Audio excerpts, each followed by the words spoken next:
Well, excuse me for sweating, but it's good to see everyone here. And I believe that the sauna is here, not in the staircase, at least for myself.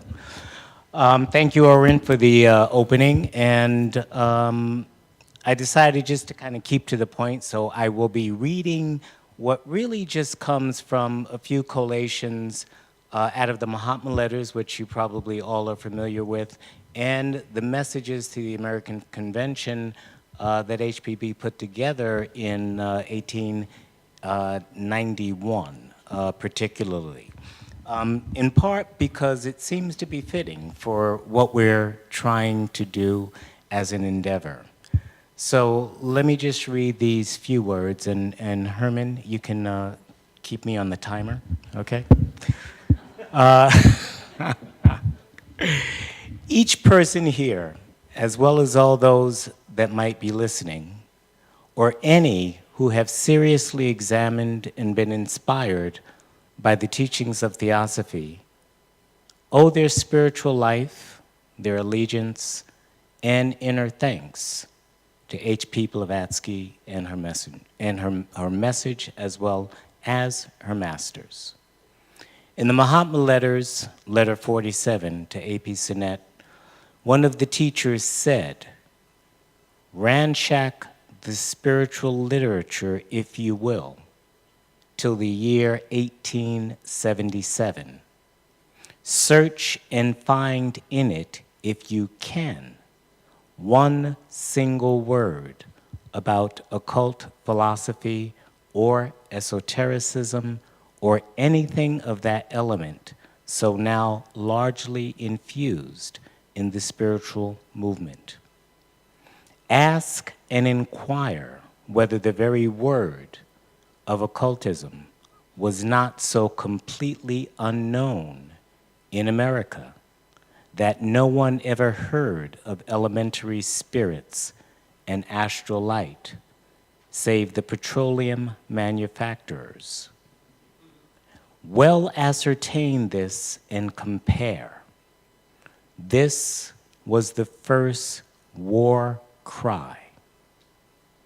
The chiefs, as you've all heard this statement, want a brotherhood of humanity, a real universal fraternity started, an institution which would make itself known throughout the world and arrest the attention of the highest minds. They would like each to be a co-worker and helper in the sphere of the world for the betterment and the amelioration of the condition of humanity, for the awakening of its spiritual divine instinct, as well as contribute to awakening the Buddhimanas of the race.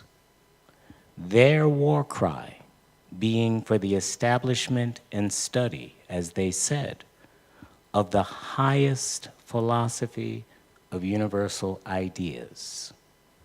That was from letter 6. Ideas that touch man's true position in the universe in relation to his previous and future births, his origin and ultimate destiny, the relation of the mortal to the immortal, of the temporary to the eternal, of the finite to the infinite, ideas larger, grander, more comprehensive, ideas that recognize the universal reign of immutable law, unchanging and unchangeable, in regard to which there is only an eternal now.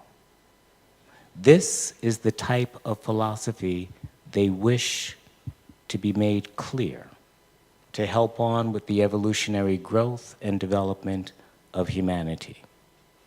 This highest philosophy, in its many forms of expression, is the study of Theosophy, as outlined and put forward by them, its realization, its assimilation, and exemplification in life, here and now, practical and otherwise.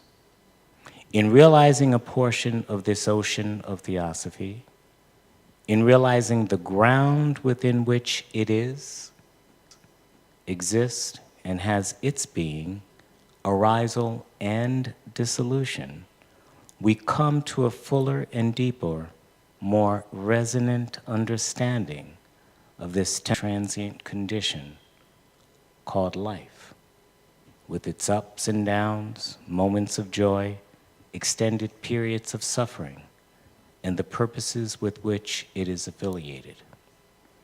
As our teachers put it, this is what we study and what many have solved. It is these universal ideas known as the philosophy of Theosophy which give us the answers needed to determine both deeply in the examination of self and its inner life of subjectivity, as with things and others objectively in the world, what is a life worth living? The title of our conference. So we look forward to this joint exchange and problem-solving endeavor, this so-called new phase of experiential cross-pollination and communication with fellow Theosophists that will follow. Next, a few words again on ITC, the what and why. The International Conferences is the most recent evolutionary version of what was a simple gathering at the home of a Theosophist named Willie Dade in Brookings, Oregon, going back before the days of 2007, 2008. This initial gathering, as you heard from Erwin, has currently evolved in one of its expressions to become a virtual platform that operates in real time once a year, although there is so much work done during the year.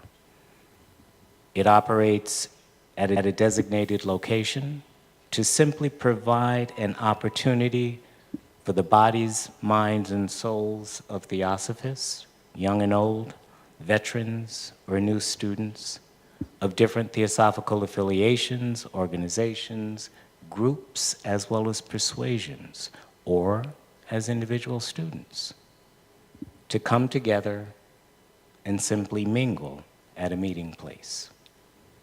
There's no strife in terms of fighting for power. There's no fighting for positions. There is simply an opportunity to exchange words, greetings, and friendship in the light of Theosophy. Its reason for being, then, is to foster deep, meaningful intercommunication, exchange, respectful listening, empathic understanding, and, if necessary, peaceful and amiable disagreement concerning the different views and levels of understanding each has regarding Theosophy, its truths, and the different ways that it is expressed, all connected by a spiritual unity and a profound understanding of the cause of Theosophy and its reason for being here in existence. ITC is also an effort to further inspire, connect, share, engage in a process of cross-pollination, as you've heard, concerning the so-called genius that each has to share in the light of the teachings as provided by HPB and her teachers. This includes understanding that statements and beliefs by others may simply be expressions concerning Theosophy as understood in different ways, in different cultures. To better explain, at times there may be clear verbatim expressions, some of which we've heard today. At other times there may be interpretations of the teachings. There may be, for better or worse, attempts at clarification that might muddle them up more. There may be times wherein individuals apply those teachings. The possible explanation or expansion of ideas into other domains of science, philosophy, and religion is another constant attempt wherein a different use of language according to the time becomes necessary. Derivations from fundamental ideas, deductions, inductive thinking, all applications concerning those truths we all accept as Theosophy. All of this work, this sharing and exchange concerning theosophical expression, when properly understood, is purposeful and meaningful communication, the backbone of ITC. This should only be encouraged, but it should also be backed and clarified by the teachings of HPB herself. ITC then, the place where all of this can happen, is for those that want it, for those that can recognize its place, its value, its importance, regarding a pluralistic and integral, and at times occult and transcendental understanding of Theosophy. And for those who are ready for it according to their devotion and development.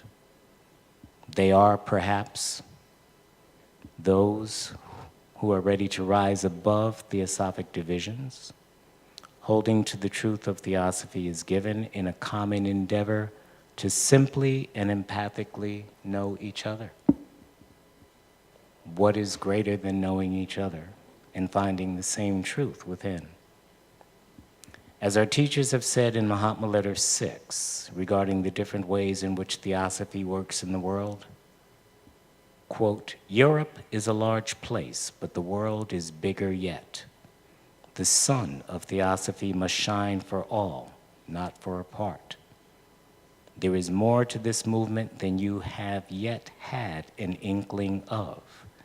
And the work of the TS is linked in with similar work that is secretly going on in all parts of the world. And perhaps it is because of this work that there are differences, that there are certain aspects of theosophical expression that have to be said in the ways and the means that they are nowadays through the different organizations. The importance then of ITC, of coming together, of speaking and sharing in the work of Theosophy, should be a force that binds and not separates. HPB said in her message of 1891, the critical nature of the stage on which we have entered is as well known to the forces that fight against us as those that fight on our side.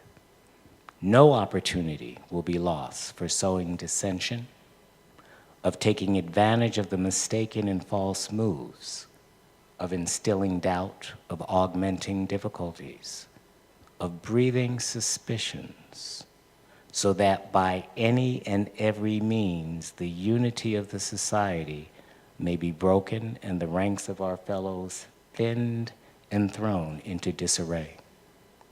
Never has it been more necessary for the members of the TS to lay to heart the old parable of the bundle of sticks than it is at the present time. Divided, they will inevitably be broken one by one. United, there is no force on earth able to destroy our brotherhood.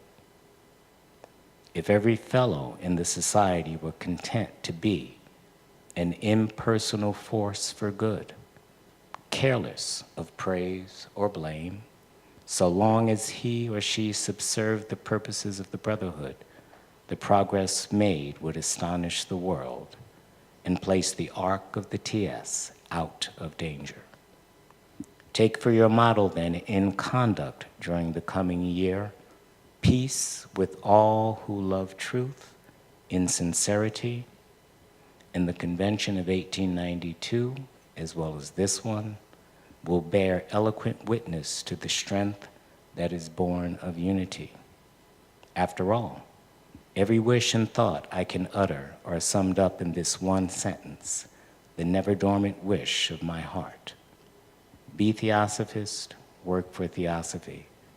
Theosophy first and Theosophy last, for its practical realization alone can save the Western world from that selfish an unbrotherly feeling that now divides race from race, one nation from the other, and from that hatred of class and social considerations that are the curse and disgrace, for the most part, of our world. With those words, I just want to welcome everyone to the opening of this conference. It is truly an effort at application, as Erwin said, in applying the principles, and you'll have time for genuine communication, exchange, and perhaps mild arguments with each other about how best to apply Theosophy. Thank you.